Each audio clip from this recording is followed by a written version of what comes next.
পুনৰ সকলোলৈকে স্বাগতম জনাই মই মোৰ আন এটা ভিডিঅ' লৈ আহিছোঁ আপোনালোকৰ মাজলৈ। কেনেকুৱা আপোনালোক ভালে আছেনে বাৰু?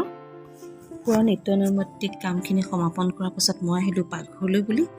ঘৰৰ বাকীখিনিয়ে মানুহে খালে জলপান, চাহ, বাকীখিনিতো আছেই আৰু চাহ ৰেডি কৰিলোঁ আৰু ইহঁত দুটাই জলপান নাখাওঁ বুলি কোৱাত ইহঁতক মই আলু পৰঠা বনাই দিলোঁ। আৰু মোৰ একচুৱেলি একো খাবলৈ মন যোৱা নাই। এইখিনি কাম শেষ হ'লে কাম শেষ হোৱা বুলি ধৰিব নোৱাৰি, কাৰণ পিছৰখিনি কাম আছেই। আজি অত্যন্ত তাতে গৰম আৰু ঘৰত একো বস্তুৱে তেনেকৈ নাই। মই মাটি দাইল অকণ তিয়াই থৈছোঁ খাৰ বনাম বুলি। আৰু পাচলি, আলু, পিঁয়াজ এইবোৰ দেখোন একো নাই। পাচলি দামত জিকা আৰু পটল দুটামান আছে। গতিকে আজি দুপৰীয়া ভাত সাজ মই কেনেকৈ খাওঁ আহকচোন। তাৰ আগতে মই বাৰীলৈ গৈ নেমু এটা ছিঙি আনিলোঁ আৰু মোৰ একো খাবলৈ মন নগ'ল। চৰবত অলপ খাই মই ভাবিলোঁ পিছৰ কামখিনিৰ কাৰণে দেহাটো হাত পেলাই লওঁ। তাতে মই যাব লাগিব দোকানলৈ বজাৰকেইটা কৰিবলৈ ময়ে যাব লাগিব। তেনেহ'লে চাওঁচোন আহক, আজি দুপৰীয়া ভাত সাজ মই নিৰামিষ ভাতেই হ'ব। আৰু কেনেকৈ বনাওঁ, কি গোটাওঁ,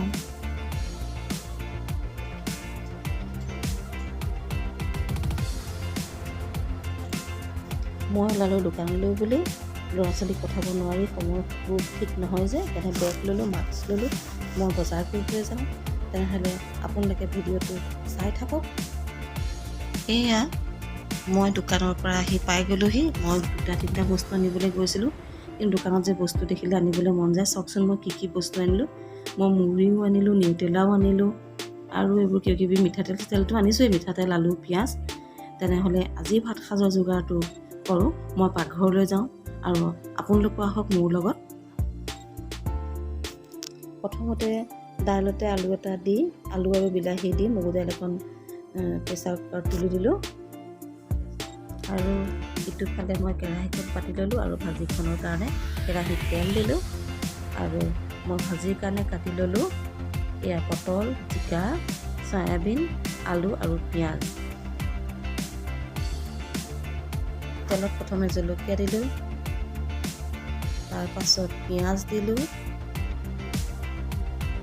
তাৰপাছত নিউটেলাখিনি অকণ ভাজি ল'ব লাগিব, নহ'লে অকণমান গোন্ধোৱাৰ নিচিনা হয়। তেনেকৈ অকণমান ৰঙা পৰালৈকে ভাজি ল'ব লাগে। এনেকৈ ভাজি খাবলৈ খুব ভাল লাগে দেই। আপোনালোকে নাই খোৱা যদি কেতিয়াবা খাই চাবচোন। হালধি আৰু অকণমান গৰম মছলা দি অলপ ভাজি ল'লোঁ। তাৰপাছত পাচলিখিনি দি ভালকৈ লৰাই কম জুইত সিজিবলৈ দিলোঁ।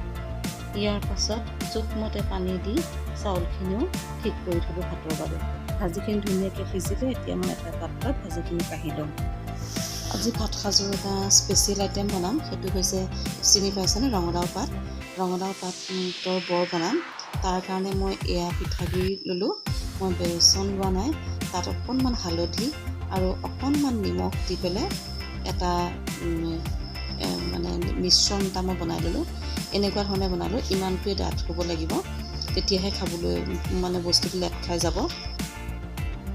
ইয়াৰ লগে লগে কেৰাহীত তেল দিলোঁ আৰু সেই মিশ্ৰণত, পিঠাগুড়িৰ মিশ্ৰণত পাতখিলা দুইফালে ভালকৈ লেটিয়াই এতিয়া মচমচীয়া হোৱালৈকৈ ভাজি যাম।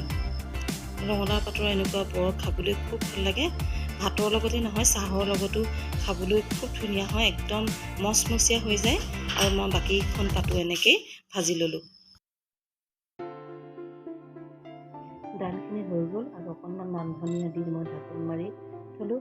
ইয়াৰ পাছত দাইলত দিয়া আলুখিনি উলিয়াই ল'লোঁ। তাত পিঁয়াজ, মান ধনিয়া, জলকীয়া আৰু অকণমান নিমখ দি ভালকৈ পিটিকিলোঁ। তাত অলপ খৰিচা দিলোঁ আৰু পিটিকাৰ শেষত অকণমান গৰম তেল মিঠি পিটিৰ সৈতে দি দিলোঁ। এয়া আমাৰ পিটিকা ৰেডি। লগে লগে ভাত সাজো মই বাঢ়িলোঁ। তেনেহ'লে চাওঁচোন আহক ভাতৰ লগত আজি কি আছে।